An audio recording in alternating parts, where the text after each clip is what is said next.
ചോദ്യം number 483 Shrimati CK ആശ, ബഹുമാനപ്പെട്ട വൈദ്യുതി വകുപ്പ് മന്ത്രിക്ക് വേണ്ടി ബഹുമാനപ്പെട്ട വനം വന്യജീവി വകുപ്പ് മന്ത്രി. സാറേ, സോളാർ നിലയങ്ങളിൽ ഉൽപ്പാദിപ്പിക്കുന്ന വൈദ്യുതി ഇൻവെർട്ട് ചെയ്യാതെ നേരിട്ട് സംഭവിക്കുന്ന വിധത്തിൽ മെഗാ സ്കെയിൽ സോളാർ നിലയങ്ങളോടനുബന്ധിച്ച് ബാറ്ററി സ്റ്റോറേജ് ആസൂത്രണം ചെയ്യുന്നതിൻ്റെ സാധ്യത പരിശോധിക്കുന്നതാണ്. സോളാർ നിലയങ്ങളിൽ ഉൽപ്പാദിപ്പിക്കുന്ന DC രൂപത്തിലുള്ള വൈദ്യുതി ഇൻവെർട്ടർ ഉപയോഗിച്ച് ആദ്യം AC ആയി പരിവർത്തനം ചെയ്യുകയും തുടർന്ന് മറ്റൊരു ബാറ്ററി ചാർജർ കൺവെർട്ടർ ഉപയോഗിച്ച് DC ആക്കി ബാറ്ററി ചാർജുകയും ചെയ്യുന്ന രീതിയാണ് ഇപ്പോൾ AC കപ്പിൾഡ് സിസ്റ്റം എന്ന പേരിൽ അറിയപ്പെടുന്നത്. ബി സർ, സോളാർ വൈദ്യുതി ഉൽപ്പാദനം വൻതോതിൽ വർദ്ധിപ്പിക്കുന്നത് ഗ്രിഡ് സ്റ്റെബിലിറ്റിയെ ബാധിക്കാനുള്ള സാധ്യത പരിശോധിച്ചിട്ടുണ്ട്. വർദ്ധിച്ചു വരുന്ന സോളാർ വൈദ്യുതി ഉൽപ്പാദനത്തിൻ്റെ വൈദ്യുതി ശൃംഖലയിലുള്ള സ്വാധീനം പരിശോധിക്കുന്നതിന് വേണ്ടി KSEBL ഒരു ആഭ്യന്തര സമിതിയെ ചുമതലപ്പെടുത്തുകയും ആയത് ഗ്രിഡിൽ ഉണ്ടാക്കുന്ന പ്രഭാവം മനസ്സിലാക്കുകയും ചെയ്തിട്ടുണ്ട്. നിലവിലുള്ള പുനരുപയോഗ ഊർജ്ജ ചട്ടങ്ങൾ മാർച്ച് 31 ശേഷം കാലോചിതമായി പരിഷ്കരിക്കേണ്ടതിനാൽ കേരള സംസ്ഥാന വൈദ്യുതി റെഗുലേറ്ററി കമ്മീഷൻ ഒരു ഡിസ്കഷൻ പേപ്പർ പുറപ്പെടുവിച്ചിട്ടുണ്ട്. ഇതിന്മേലുള്ള ചർച്ചകൾ പുരോഗമിക്കുകയാണ്. ഇതിനുശേഷം കരട് ചട്ടങ്ങൾ പുറപ്പെടുവിക്കുകയും തുടർ നടപടിക്ക് ശേഷം ഇത് നിലവിൽ വരികയും ചെയ്യും. സി കഴിയും. ഇത്തരം മൈക്രോ ഗ്രിഡ് രൂപപ്പെടുത്തി അതിൻ്റെ തുടർച്ചയായി ഡിസ്ട്രിബ്യൂട്ടഡ് കമ്മ്യൂണിറ്റി സ്റ്റോറേജ് സംഭാവന വിഭാവനം ചെയ്താൽ DC-യിൽ നിന്ന് AC-യിലേക്കും തിരിച്ച് AC-യിൽ നിന്ന് DC-യിലേക്കും ട്രാൻസാക്ഷൻ കുറക്കാൻ കഴിയുന്നതാണ്. ഡി നിയമപരിധി ഇപ്പോഴുണ്ട് എങ്കിലും കേരള സ്റ്റേറ്റ് ഇലക്ട്രിസിറ്റി റെഗുലേറ്ററി കമ്മീഷൻ്റെ ഡ്രാഫ്റ്റ് പോളിസി ഇതിന് നിയമവ്യവസ്ഥകൾ നൽകുന്നുണ്ട്. ഇനിയും ആവശ്യമുള്ള റെഗുലേഷൻ മാറ്റത്തിനായി അത്തരം ആവശ്യം ഉയർന്നു വരുന്ന ഘട്ടത്തിൽ KSERCയെ സമീപിക്കാവുന്നതാണ്.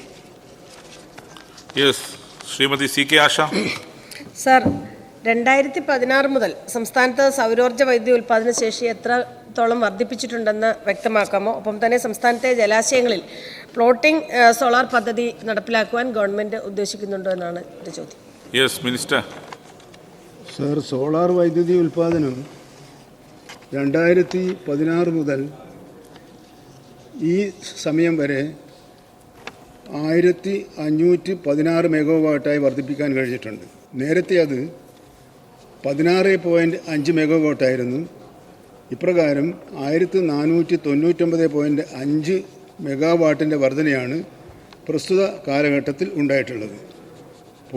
ഈ വരുന്ന 6 വർഷത്തിൽ പുരപ്പുറ സോളാർ ശേഷി 3000 മെഗാവാട്ടായി ഉയർത്താനുള്ള പദ്ധതികളാണ് KSEB ആവിഷ്കരിച്ച് നടപ്പിലാക്കിക്കൊണ്ടിരിക്കുന്നത്. Second question.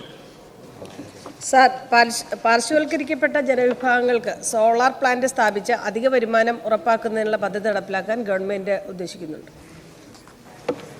സർ, തീർച്ചയായും പാർശ്വവൽക്കരിക്കപ്പെട്ട ജനവിഭാഗങ്ങളുടെ ജീവിതത്തിൽ സാരമായ മാറ്റങ്ങൾ വരുത്തുന്നതിന് പ്രയോജനകരമായി വൈദ്യുതി ഉപയോഗിക്കുന്നതിന് പകരം സോളാർ വൈദ്യുതി ഉപയോഗിക്കുന്നതിനുള്ള സംവിധാനങ്ങൾ ആവിഷ്കരിച്ച് നടപ്പിലാക്കിക്കൊണ്ടിരിക്കുന്നുണ്ട്. അത് കൂടുതൽ കാര്യക്ഷമമാക്കുന്നതിനുള്ള ശ്രമങ്ങളാണ് ഇനി ഉണ്ടാകേണ്ടത്. ബഹുമാനപ്പെട്ട മെമ്പറുടെ നിർദ്ദേശം കൂടി ആ കാര്യത്തിൽ പരിഗണിക്കുന്നതാണ്. Shri E Chandrasekharan. Sir, peak hour വൈദ്യുതി ആവശ്യകത നിറവേറ്റുന്നതിന് ബാറ്ററി സംവിധാനം ഏർപ്പെടുത്തുന്നുണ്ടോ? അതിൻ്റെ ഫലമായി ഇപ്പോഴത്തെ സ്ഥിതി എന്താണെന്ന് വിശദീകരിക്കണം. മിനിസ്റ്റർ. സർ, വർദ്ധിച്ചു വരുന്ന ആവശ്യങ്ങൾ പരിഗണിച്ച് പുനരുപയോഗ അധിഷ്ഠിത വൈദ്യുതി ഗ്രിഡിലേക്ക് സംയോജിപ്പിക്കുന്നതിന് നൂതന ഊർജ സംരക്ഷണ സംവിധാനമായ ബാറ്ററി എനർജി സ്റ്റോറേജ് സിസ്റ്റം സ്ഥാപിക്കാൻ നടപടികൾ സ്വീകരിച്ചു വരുന്നു. ശ്രീ E.T. ടൈസൺ മാസ്റ്റർ ചുമതലപ്പെടുത്തിയ പ്രകാരം ശ്രീ K. വിജയൻ. സർ, പാചകമടക്കം വാഹനങ്ങൾ ഉൾപ്പെടെ മറ്റുള്ള ഊർജ്ജ സ്രോതസ്സുകളെ ആശ്രയിച്ചിരുന്ന നിരവധി പ്രവർത്തനങ്ങൾ വൈദ്യുതിയിലേക്ക് മാറുന്നുണ്ട്. ഗോ ഇലക്ട്രിക് ലോകമെമ്പാടും നടക്കുന്നു. ഇന്ധനവിലയും പൊല്യൂഷനും കണക്കിലെടുത്ത് എനർജി ട്രാൻസിഷനിലെ പ്രധാന മാറ്റങ്ങളിലൊന്നാണിത്. ഇത് കണക്കിലെടുത്ത് സൗരോർജം ഉപയോഗം വർദ്ധിപ്പിച്ച് ക്രമീകരിക്കാനുള്ള മാർഗങ്ങൾ കേരളത്തിൽ സ്വീകരിച്ചിട്ടുണ്ടോ? Yes minister. സർ, നേരത്തെ ഇവിടെ വ്യക്തമാക്കിയതുപോലെ നമ്മുടെ സൗരോർജ ശേഷി 3000-നും 5000-നും ഇടയ്ക്ക് മെഗാവാട്ട് ഉയർത്തുന്നതിനാവശ്യമായ സംഭരണശേഷിയുള്ള ബാറ്ററി എനർജി സ്റ്റോറേജ് സിസ്റ്റമാണ് നമുക്ക് സ്ഥാപിക്കേണ്ടത്. അതിനുള്ള ശ്രമങ്ങളാണ് ഗവൺമെൻറ് സ്വീകരിച്ചു വരുന്നത്. ശ്രീ വാഴൂർ സോമൻ.